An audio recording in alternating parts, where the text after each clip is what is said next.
morning, good afternoon, guys. Wherever your time zone is, maybe good evening. But so here's a little bit of an introductory video to our BRDL or the Battle Room Draft League. I just wanted to do some weekly predictions here. Luke's is going to be joining me soon, and we're going to be talking about these things that I have shown on the screen here. Our week one predictions. As you can see, I've starred here who I think might win. Now, some of this is biased in the sense that I haven't seen some of these players battle, so I'm choosing the player that I know how they battle, and based kind of on the matchup. But more or less, anybody can win. It's not about, oh, he's better, he's going to win. Sometimes it comes down to, whose draft is better, right? So we're going to go over those. This is the match that I want to watch the most, which is Jayme versus... Jace versus Phil, which is the Rain team versus Phil's Mega Sceptile Buzzwole team. And the reason I have Buzzwole on the picture here is because I think Buzzwole is going to be the most important Pokemon in that matchup to deal with this Mega Swampert. It does incredible against it. So, and then Rain being notoriously bad in draft, I'm just super excited to see how Jace, whom I know is a very, very strong, skilled battler. I'm interested to see how he makes Rain work in a draft of this length, because Rain is just, like I said, notoriously not very good in draft because it becomes predictable. And then we're going to go over the mons that weren't drafted that I just... crazy. Some of these I understand because of the point values, but there is a few in here like Corviknight and Mega Manectric, which I'm just completely blown away why they weren't drafted for what they offer. Mega Manectric speed tier, Corviknight's versatility... just absolutely wild why they weren't drafted. But yeah, without further ado, Lucas is going to join me here. We're going to go over the week one predictions. I hope you guys enjoy it. And yeah. So in the week one predictions, so we'll just go down the list here. We have you versus Jarrod. So I have Jarrod winning as my prediction. And so I explained it a little bit to you over message the other day. Yeah. But sorry, one sec.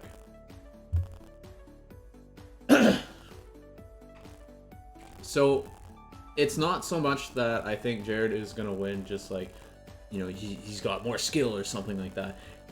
Jarrod's team is just so offensively oppressive, and your team... It is. It's a really scary team. Yeah, his team is very scary. It's very similar. It reminds me to Jeremy's team. It just wants to attack.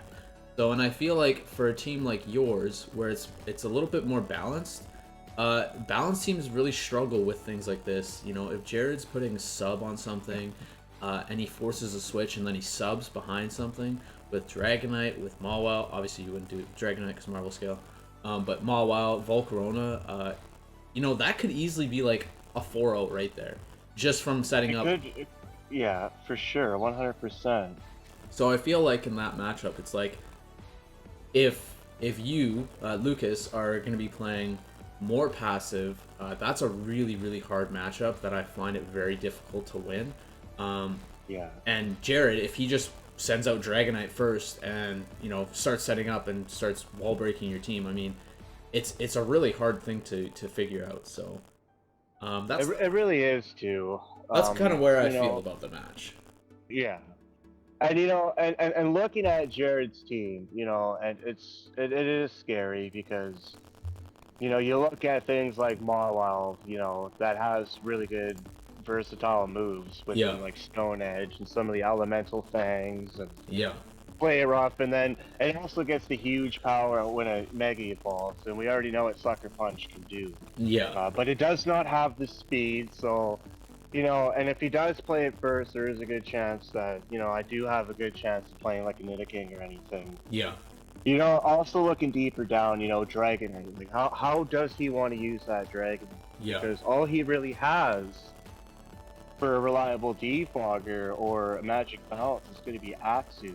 So, like, he could even surprise me with, like, a really weird, I call it the Parashuffler set. Where you got Thunderwave and Dragon Tail, and I don't even think I have a reliable fairy that I would even want to bring against him. Yeah. Well, that's the other thing too, is like, he doesn't have to use Dragonite as a setup. I mean, you remember when I was using when I was using Dragonite, I used Dragonite as a special defensive wall, and it works because of his ability. You know, obviously that Ice Beam from Greninja is going to hurt because it's going to be stab, but like, you know, that Dragonite can deal with Mew, it can deal with Moltres, it can deal with Tangrowth. I think it could deal with Mega Audino because I don't think Mega Audino gets Moonblast, it just gets Dazzling Gleam. And you know, Draining Kiss, but yeah, it's not gonna do. Yeah, and then you know it can deal with Mind Shao, it can potentially deal with Rudigan. So it's a pretty good defensive Pokemon, but like I said, I think this is a matchup of like who's gonna be faster to the take. You know, who's gonna be on offense first. Because I feel like whoever gets on offense first, that person on the back foot, is gonna have a really hard time, probably lose 1 to 2 Pokemon before they can kind of get in the driver's seat again. Yeah. And you know too, and it's also really hard for me to predict what I think he's going to use, because there could be a chance where he just comes in with the Meowstic. And if he does get those walls off with Meowstic, knowing that he does have Volcarona, you know, he does have other sweepers.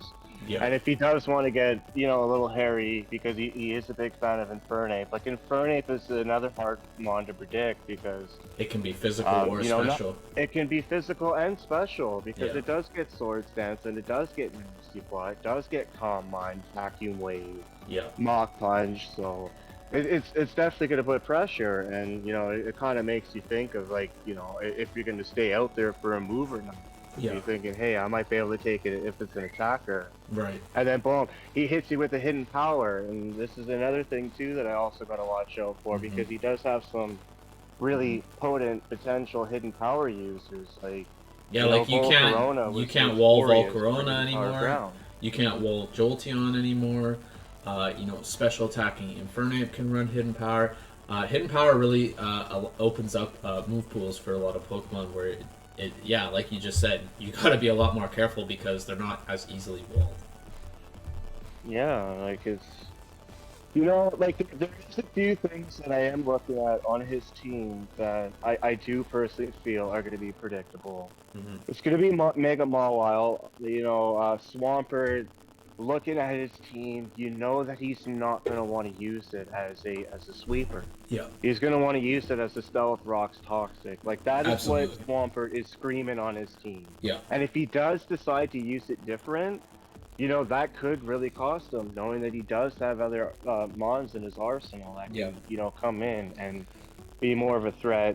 And Meowstic is also really scary, too, because it forces me to use my Greninja, and it gets Energy Ball, and it does have fairly decent speed too. So with Thunder Wave, walls, like it's exactly, and this is what I'm referring to. Like it's a hard matchup, and this is not to say like it's not hard for Jarrod on the other side too, but I just feel like Jarrod has a little bit easier of a time in this matchup because he can just click attacks. And he's got so much coverage with his offensive Pokemon, Mawile, Dragonite, Infernape, Volcarona. He can kind of just click an attack, and it's if it's resisted, oh well, I'll just click the next super effective attack, or I'll just I'll martyr this guy, and then we'll go into the next Pokemon that I could potentially sweep him with, right? So agree. This is all going to boil down to who has the stronger lead and who can keep the momentum. Right, exactly. So that's what I think the first match is going to come down to. Like I said, like I was saying, these matches, I haven't seen everybody play, or I haven't seen people play for a long time, so I don't know where the skills are currently.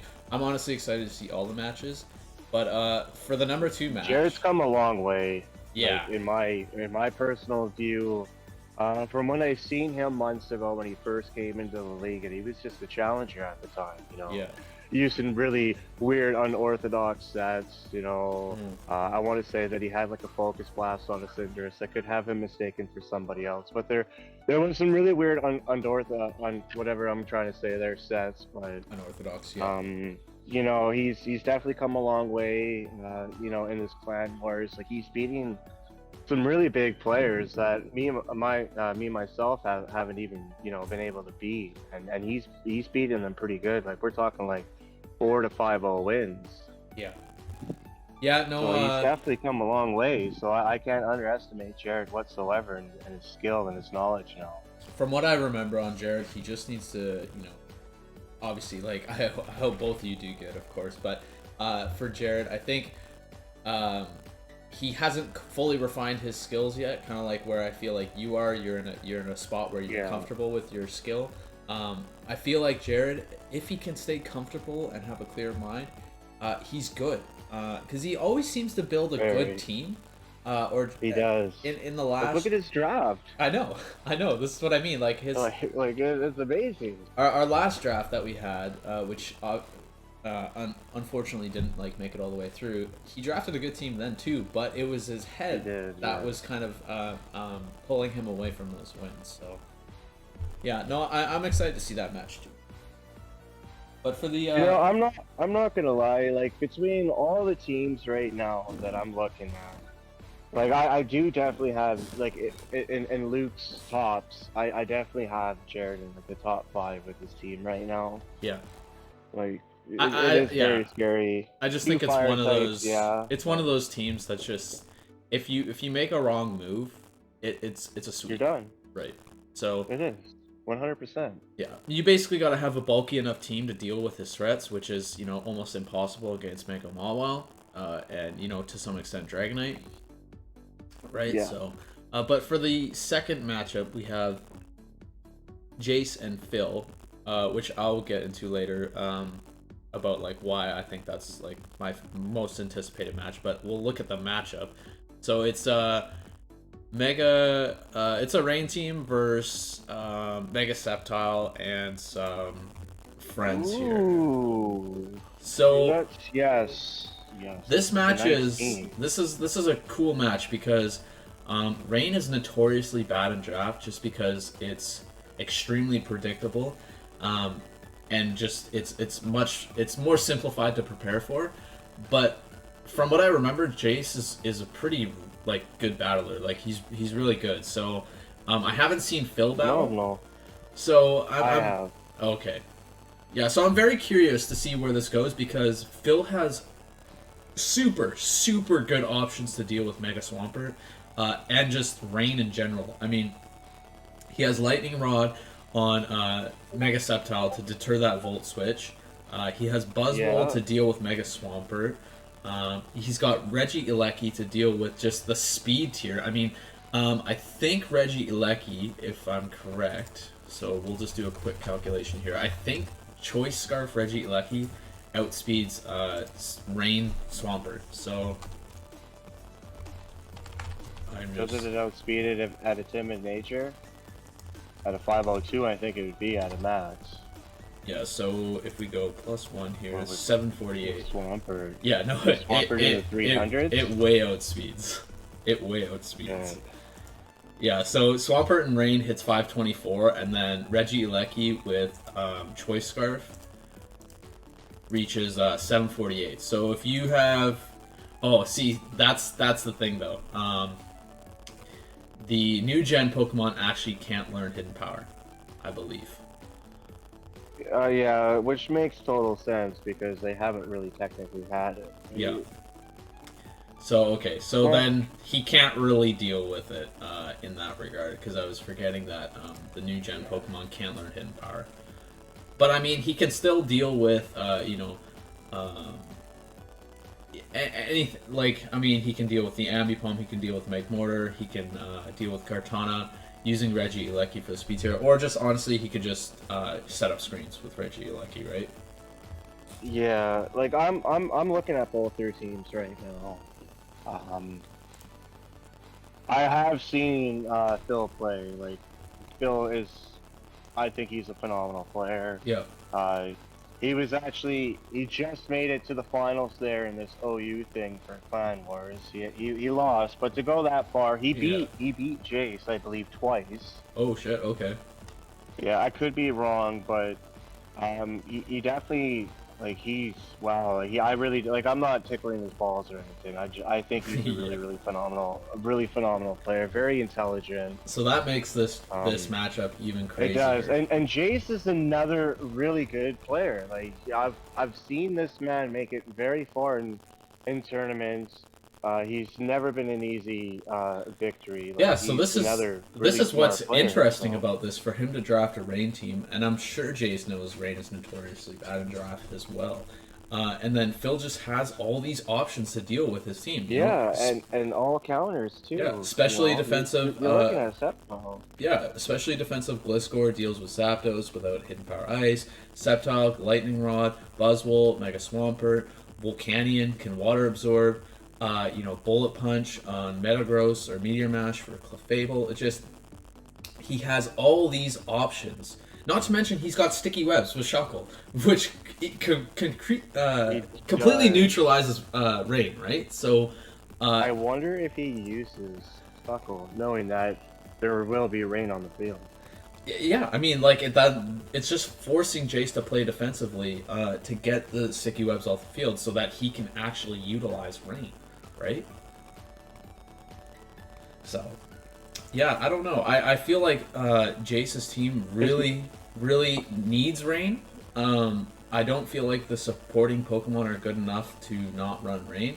But yeah, just because I've never seen Phil battle, and I know that Jace is such a strong battler, I chose Jace in this match. But I really think Phil has really strong options to deal with Rain, and I think he could squeeze out a win, like maybe 1-0 or something like that against Jace here. He very well could.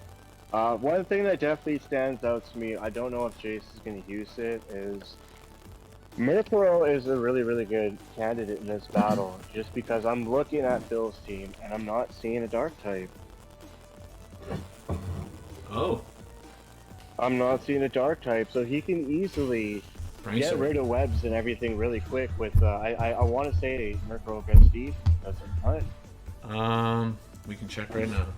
Murkrow, small game. Oh, he's not in that game. It does. Okay, so it does. Basically, he can only get rid of one, though. He can, yeah. He also gets the priority haze depending on what that Septile turns out to be. I think he just runs Defog on Pelipper, though. He gets Taunt. He could. Like, he very well could. I think it'll just be on Pelipper. I'm actually really not sure what Jace's thoughts were with drafting Murkrow. So here's my issue with drafting. It gets Perish Song, dude. Hey? It gets Perish Song. Yeah, I played a draft at NCPL. Somebody drafted Murkrow with kind of the similar thought in mind. I think it's been drafted twice. They used it once, and they never used it again. So like that's where I feel with like when you draft a Pokemon that's like an NFE, like that. Yeah. It can't live. It's just never gonna live more than one turn, right? The opponent it should have enough brain to just attack it, right? Obviously, you fear the Thunder Wave and shit like that, but like, so what was it worth? 3? So if we go to I think, you got it for 3 points. So Jace has 2 points left over. He could have got a 5-pointer, and got something that, that might have helped his team a little bit more.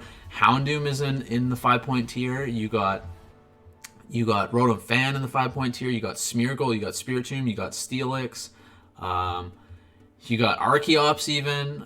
These are Pokemon that just are better overall, right? I don't know.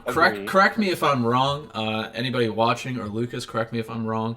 But you got Gramble and Hitmonchan in 5-point tiers, man. Sorry, I'm like losing my mind. This is what I never draft Pokemon that are this weak, so it just drives me crazy. And he's got Magmar, like I'm not cutting Jace down, but if you're going for a Rain team, dude, that Magmar's not doing it.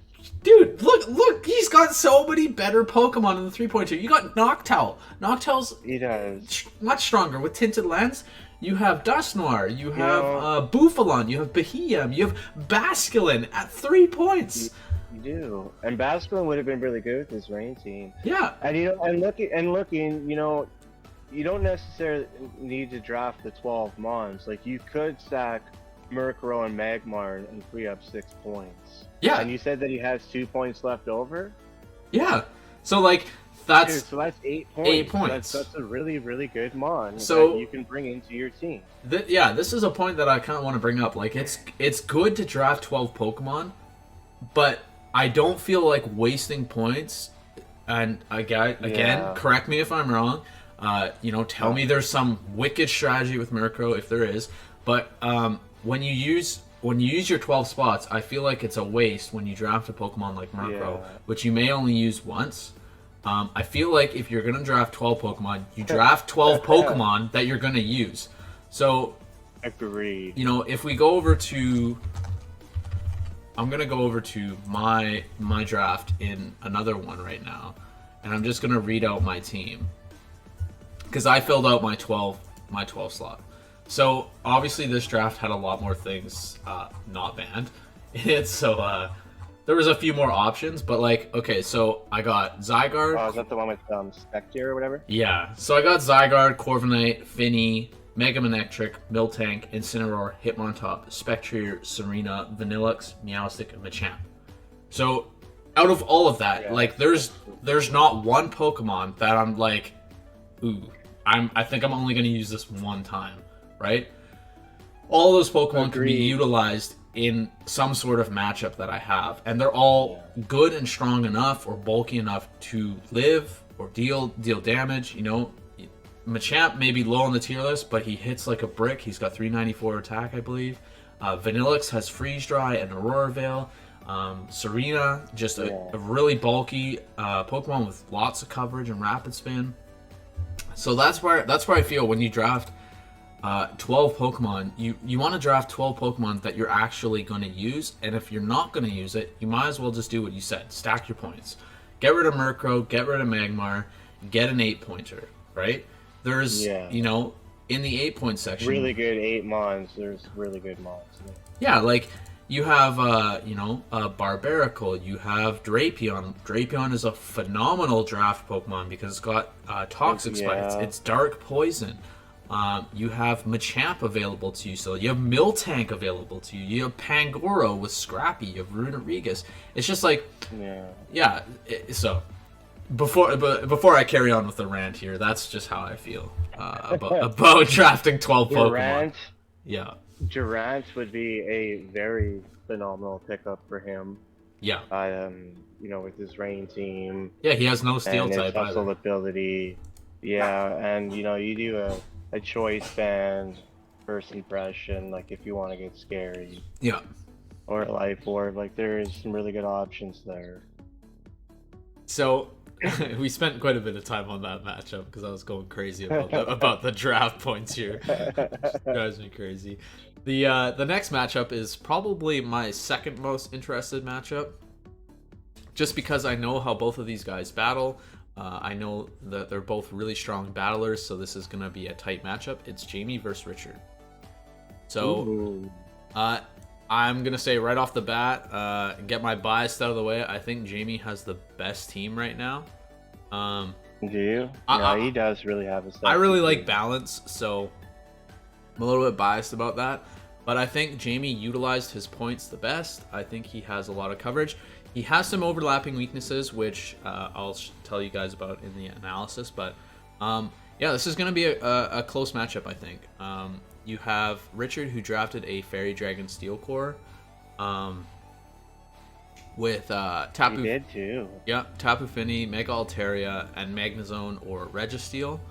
So he has a really good trio core here. But the thing is Jayme's got Kyurem. So Kyurem's just unwallable. There's nothing that just completely walls Kyurem, especially now with hidden power. Even without hidden power, you can't even wall it. It's got Ice Beam, it's got Freeze Dry, it's got Earth Power, it's got Focus Blast.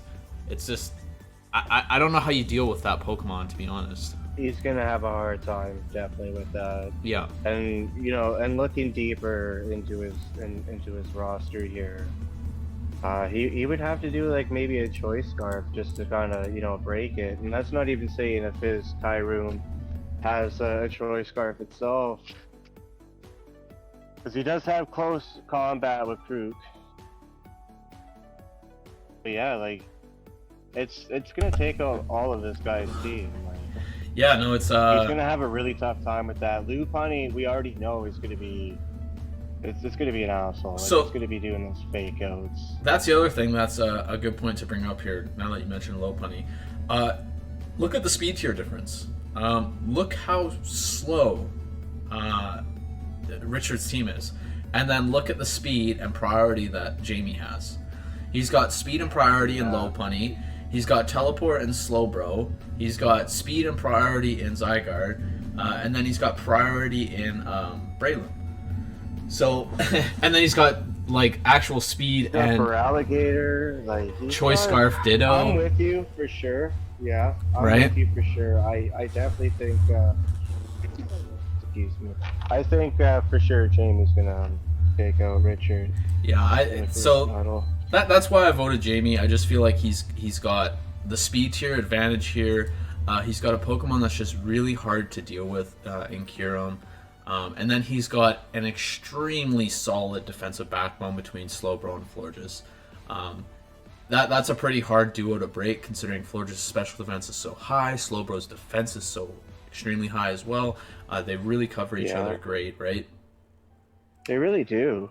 So, but that's not to say Richard can't do this. I mean, Dragon Dance Altaria is really, really crazy to deal with. Calm Mind Tapu Fini is also really strong. Iron Defense Body Press Magnezone is a thing. So, and then, Richard has a lot of options for chip damage. He's got, Rocky Helmet, Spiky Tailwind. Shield, Chestnut. He's got Tailwind. He's got Stealth Rocks on Mesprit, Stealth Rocks on Registeel.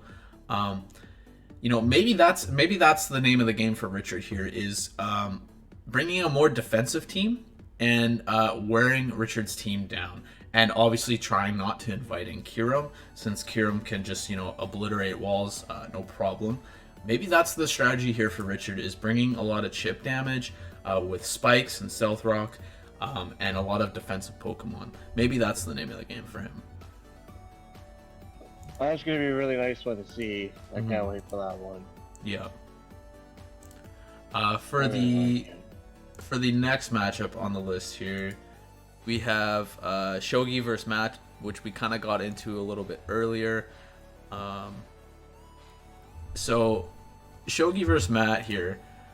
I chose Matt to win, and the reason that I chose Matt to win here, guys, is because the Mega Diancie. So if you look at Mega Diancie, it outspeeds his entire team except Cinderace without Sand. Plus, it's super effective against Glade, Heatran, Thundurus T, Ninetales, and Dracozolt. Sorry, just shutting my door here. Dracozolt and Cinderace. That's 1, 2, 3, 4, 5, 6 Pokemon that Mega Diancie can deal with. So that's a pretty huge advantage. It is for sure. I'm very curious to see how these two individuals perform in their first match. Mm-hmm. I'm definitely seeing a lot of threats too that definitely Matt's gonna have to check early. Like, he's definitely gonna have to try to keep that Sandstorm off the field as long as he can. Yeah. Very curious to see if Shoghi, I'm sorry for pronouncing your name wrong, gets a little hairy and creative and says he wants to use Ninetales and Hippowdon and play double weather, which I do think would be a little bit silly, but Yeah. knowing that you can get the Oral Veil off and then bring out your Hippowdon and then being able to do other things with your Sandrush users could be a little bit scary and intimidating to Matt. So very curious to see if Matt wants to play Latias and maybe do a trick and drop some Draco Meteor Bombs. Yeah, I think Politoed interests me a lot too in this matchup.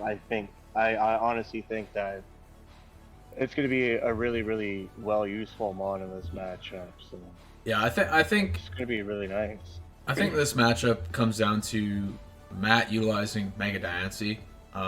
If he's not wasting Mega Diancie's abilities here in this matchup, I feel like he could easily just, he can take out Shoghi. But like, if he's not going to utilize Mega Diancie with, Diamond Storm, Moonblast, and Earth Power, which hits basically Shoghi's entire team, I feel like, this could be a matchup that Shoghi takes. But in this matchup, Shoghi wants to pressure Matt. He doesn't want to let Matt he doesn't want to let Matt click buttons. So he's got to force Matt to switch. He's got to probably make some aggressive predictions here. And that's just because the matchup for Shoghi is a little bit difficult. That's not to say Shoghi has a bad matchup, but when Mega Diancie can hit 6 of your Pokemon super effectively, that's a problem. So he definitely doesn't want to invite Mega Diancie in. He wants to make sure he keeps the pressure up without allowing Mega Diancie to come in. But yeah, that's what I feel about that matchup. I agree. And like Shoghi can also utilize Drizzle with Weather Ball on his Thundurus. Yeah, exactly. And I want to say that would hurt Mega Diancie pretty good too, especially if he says he wants to have like a nasty plot on it. I'm very curious to see what he's going to bring to the table, knowing that Mega Diancie can cover pretty much half the team. Yeah, that's the name of the game. Like, what is Shoghi going to do about this Mega Diancie? So it's going to be a very exciting match. Yeah, no, I'm excited to see all these replays. Obviously there's a match that I'm most excited to see, just to see how the rain works. But yeah, no, all these matches are going to be exciting. A lot of players in here, really strong players. And then we have Hasin versus Scotty. So I have a battle of the Charizard. Yeah. Oh man, that's beautiful. I really hope they both bring Charizard. Oh, I think you there? Yeah. Okay. Yeah, sorry. Yeah, we were talking about Hasin versus Scotty, right?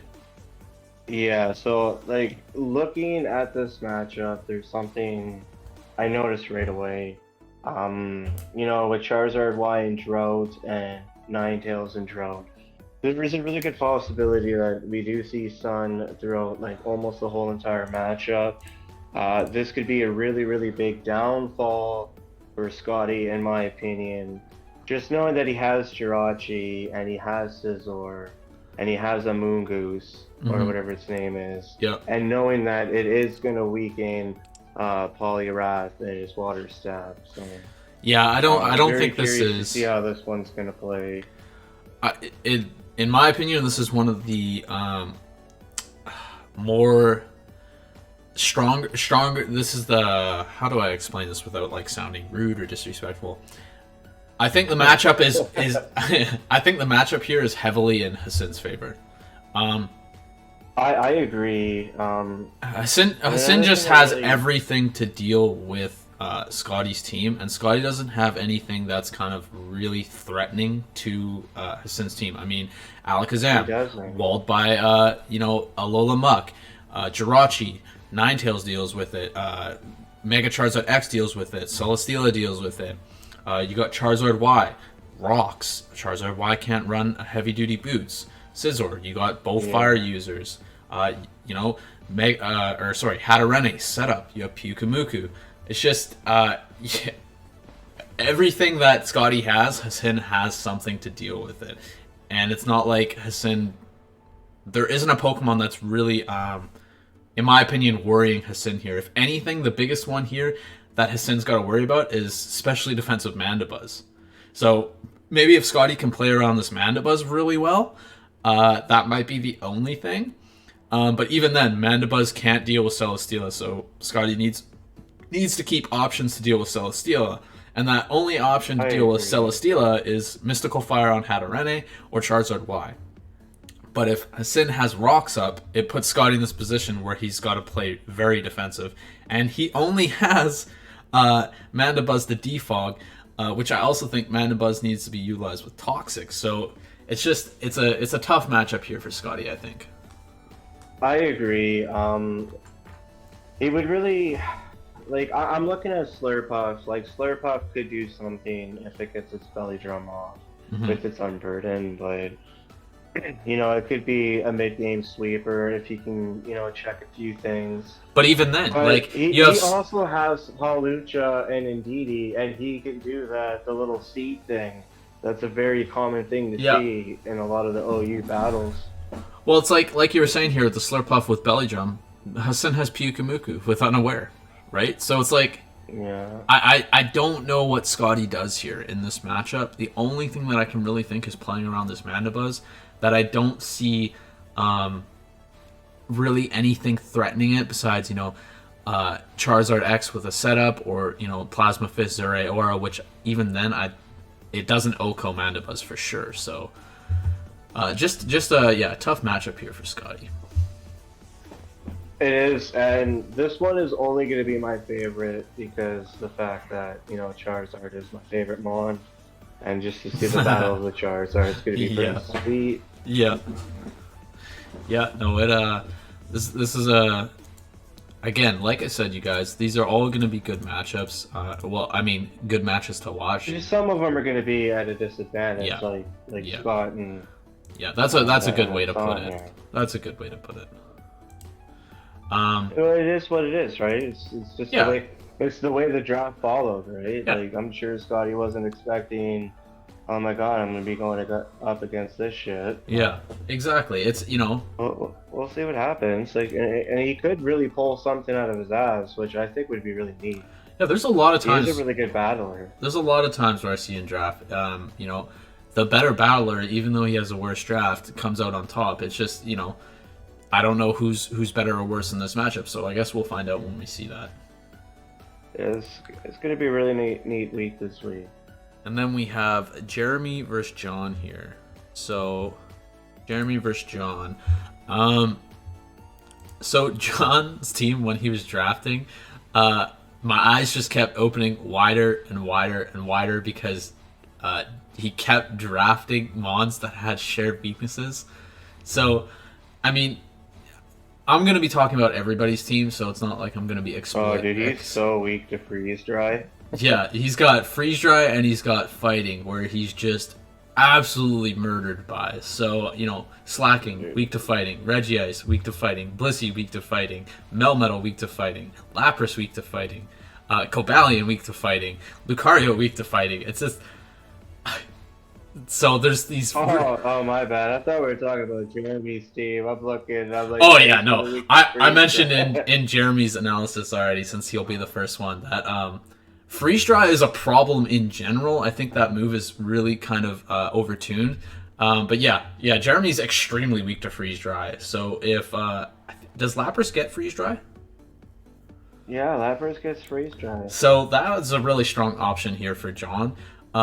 Although I feel like Jayme having Urshifu Rapid Strike and having 1, 2, 3, 4, 5, 6, 7 Pokemon weak to fighting here, that's a big problem. Jayme can just send in Urshifu and click close combat, right? And I'm pretty sure it outspeeds the majority of this team as well. Yup, 322. Doesn't outspeed Cobalion. Outspeeds Lapras, Melmetal, Blissey, Regice, and Slacking, though. Yeah, but what's Cobalion gonna do, right? Yeah. Well, he's got Volt Switch. Really? He's got Volt Switch. On Cobalion? Yeah, Cobalion learns Volt Switch. Seriously, that's pretty weird. Yeah, I know, it is very strange. I didn't know that. Yeah, no, it learns Volt Switch. It's a pretty good lead because it has Stealth Rocks and Volt Switch. Super fast, too. Well, that changes everything. I don't know about everything. I didn't know that it had that. I've never used it. It's not a mon that, when I'm thinking of a steel mon that I want to have on my team, I'm not thinking Cobalion. Sure. Yeah, no, this was Metal. This Pokemon in the NCPL was drafted by Jonas as his captain, and it ran amok on everybody. It destroyed basically every team. Wow. So it's a very strong Pokemon. But yeah, here, John, if there was a team that I really recommend utilizing those 2 free trades, this is the team that I would recommend doing that. You I definitely would too. you definitely don't need that many fighting weaknesses. You have 6 extra points. I would probably get rid of Regice and Slacking. Then that would give you 11 points. And then maybe make a trade for one of your other fighting weaknesses, and kind of You need clean that up. You have a steel type. You have you have a lot of steel types actually. So why, with those free trades, you could pick up a dragon and a fairy and complete that fairy dragon steel core. Or you have Lapras and you can complete at Lapras and Blaziken you can complete a water fire grass core, something like that. But having 7 fighting weaknesses is a big problem, a big no in draft. So yeah. And you know what, dude? And looking at Jeremy's team, not only is Urshifu going to be a hassle, but Staraptor, I'm pretty sure, also learns close combat. Yep. Mimikyu gets Drain Punch. Arcanine is just going to say hello. Yep, I close don't know combat. much about Zangoose. Zangoose gets close combat too. So like, here's the point that I was making in draft. I believe I made this point in Jeremy's analysis. Is like, when you have these overlapping weaknesses, like John has here, it's much easier to team build for the opponent. Jeremy can put close combat on all 6 of his Pokemon that he brings and cover, 3/4 of whatever team John brings. Not to mention, and no matter what you he have switches into, it's gonna hurt him. Earthquake, Lucario's weak to, Cobalion's weak to, Blaziken's weak to, Melmetal's weak to. So, I mean, there's another move. He puts close combat Earthquake, he covers, like, another portion of his team, right? Yeah. So, it's one of those things where, like, when you have those big overlapping weaknesses, you probably need to do something to fix those. Otherwise, you're going to be very easy to build against. That's just how I feel.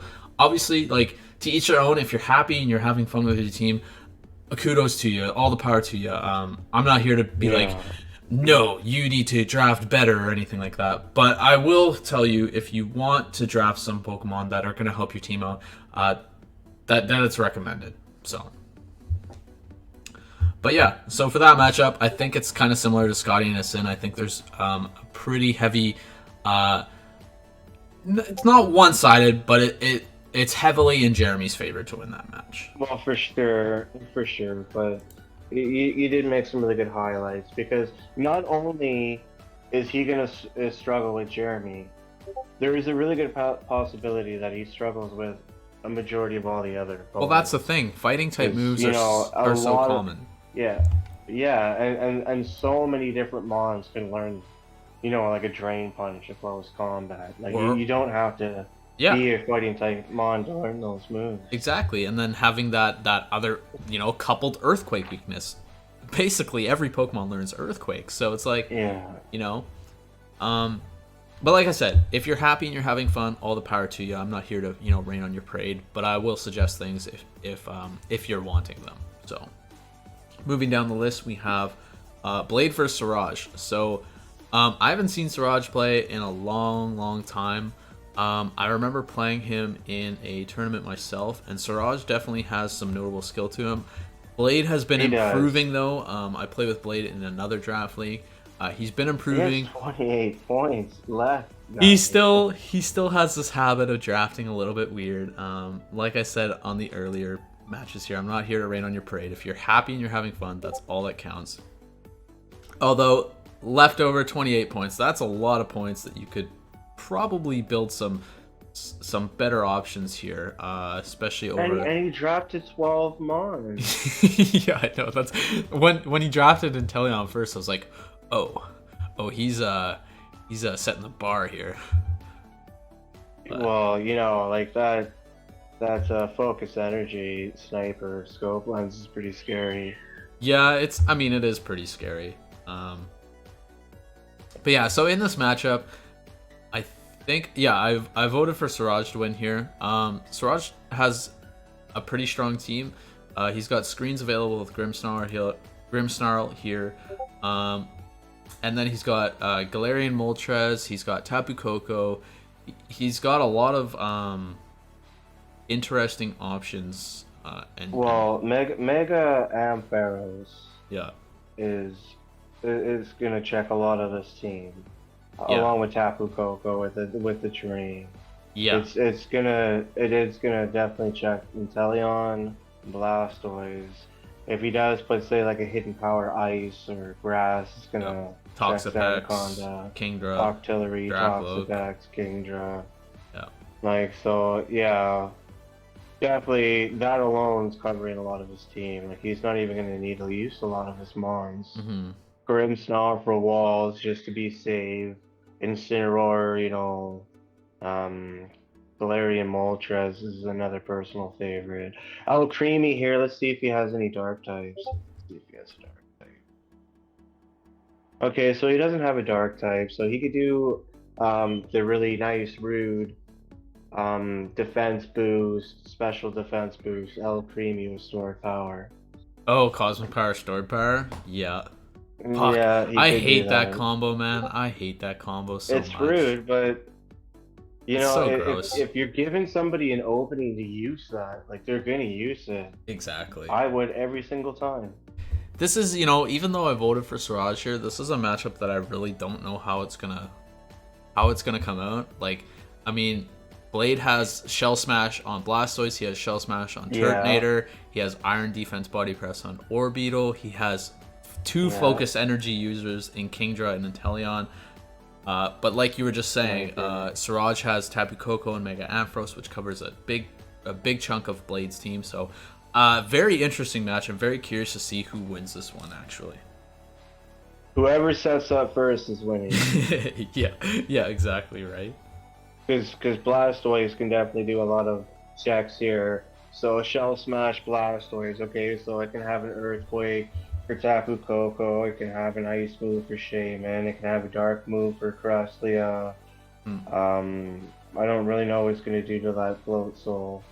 It can definitely check Mega Ampharos, because once it Megas, you know, now it's weak to Ice. Yeah.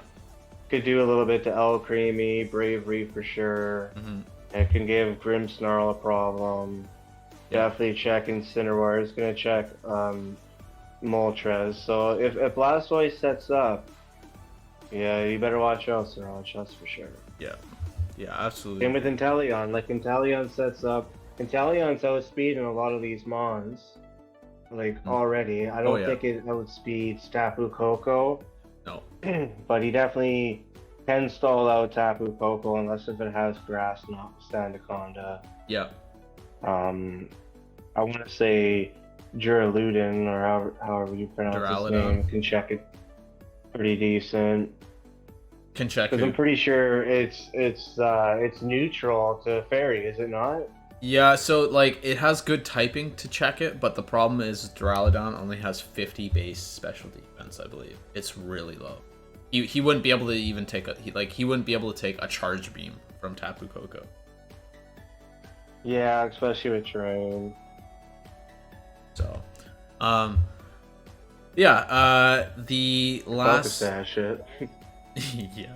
The last matchup we have here is Grimm versus Norman. So, ooh, this is a really beautiful one. Two teams, two people here that drafted like OU standard teams here. So they really don't have a lot of picks. Very heavy hitters. Yeah.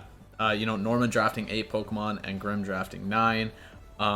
I'm very interested to see how these teams progress through the draft because, like it's been talked about in the chat, drafting such a low amount of teams is notoriously not good for deep in the draft. But I think you start learning their play style soon too. I think with these teams though, they're so versatile with Hoopa, Victini, Como, and Mega Venusaur. They're so versatile that I think either of these teams could pull out a few wins, a bunch of wins early in the draft, and then later in the draft they can make trades if they need to mix up their opponents if they're going to be in playoffs. But yeah, for this one I think I chose Norman here. So Norman just has a really strong OU team. He has a great core here. He does. Like very aggressive. He's got some of the best picks in draft here. He's got Tornadus Therian, he's got Rillaboom, he's got Landorus, and he's got Mega Venusaur. So one thing I want to mention here is Mega Venusaur is an absolute monster in draft. It is so hard to take down if you don't have a Psychic type. Now, Grim does have a Psychic type, so he can deal with it. But if if Norman can stay away from that Taboo Lele and keep Venusaur and then take Lele out, Mega Venusaur just runs through this team with Leech Seed and whatever else it wants to do. But yeah, this is not to say. I mean, Victini is a huge problem. The V create, the U turn, the speed tier. It's just such a heavy hitter. Who's his Z move user? For Grim? Yeah. You have Victini and Rotom Wash. So, I mean, Victini can basically blast through anything here. Oh, is that what the yellow means? Yeah. Yeah, so, if he... obviously Landorus is going to be here to check that Victini, but, Victini does have Glaciate, I believe. So, it does. Yeah, so... Hidden Power Ice. Yeah, so if Grim's smart here, he runs probably a Z Ice move to make sure that he can Oko a incoming Landorus.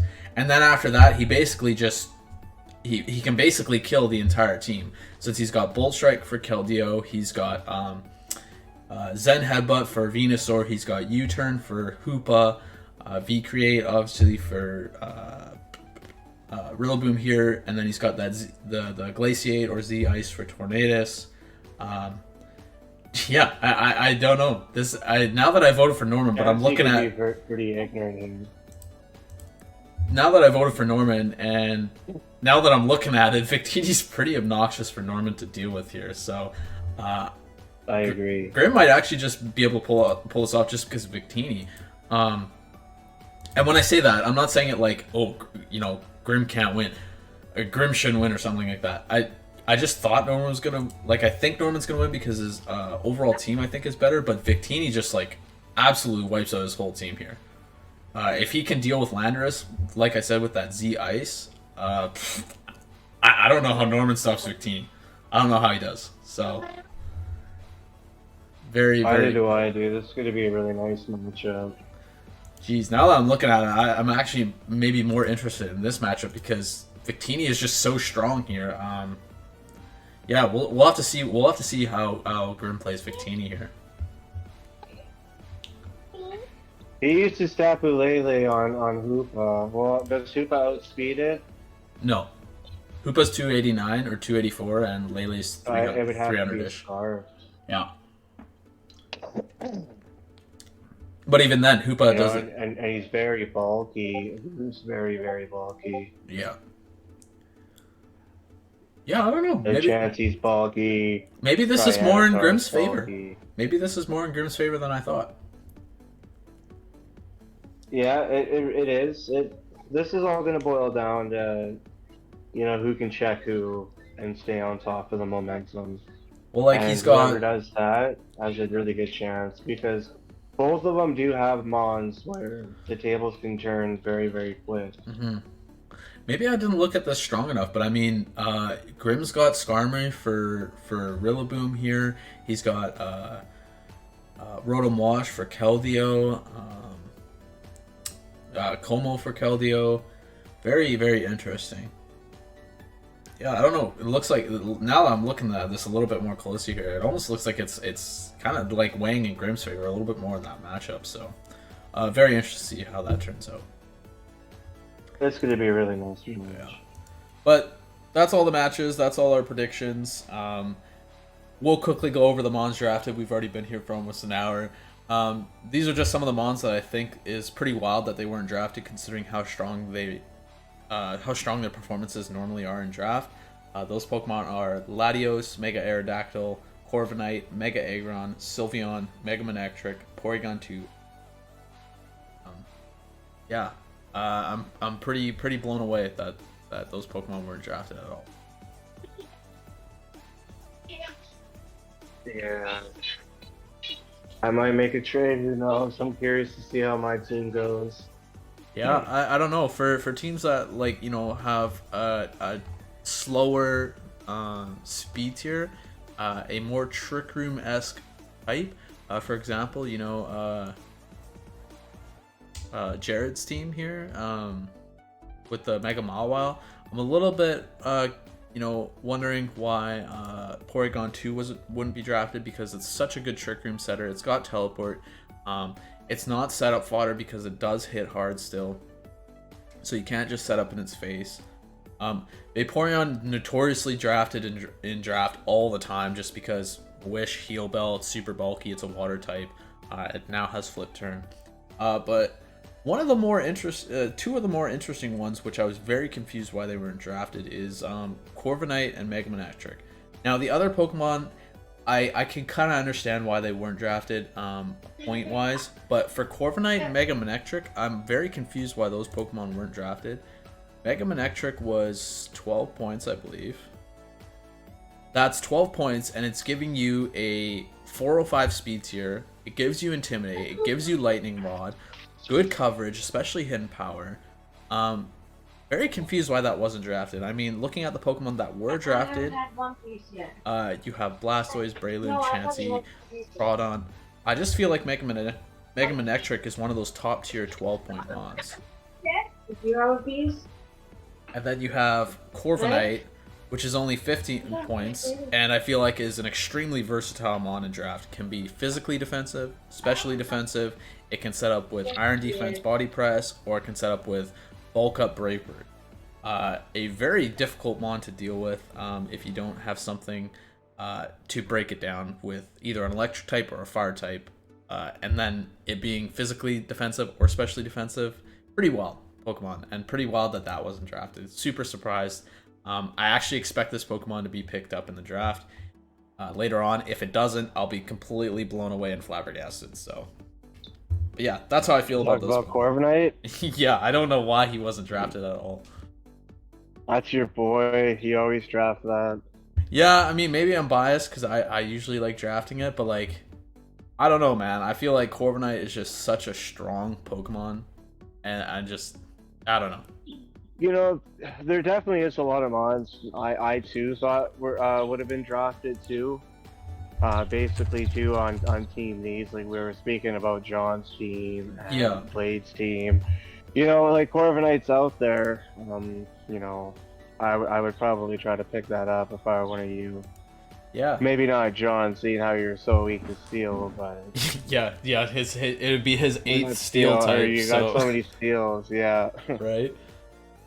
But yeah, I guess I will wrap up our little introduction here. We went over some predictions, and I can't say we'll be doing, you know, these weekly predictions every time. We might be doing, you know, weekly recaps, which I think might be a little bit more enticing, where we go over the battles, commentate on them, Yeah. You know, what we thought went wrong or what we thought went right. So, but I hope you guys enjoyed this introduction. I'll make sure to timestamp all this so you guys can click to the ones that you want to watch, because obviously I feel the same. I'm not gonna watch an entire 60-minute video. If you do, super happy. Love you guys if you do that. But I know everybody just wants to click on their thing. You know, Jayme's gonna, you know, want to click on Jayme versus Richard, or you know, Blade's gonna want to click on Blade versus Siraj.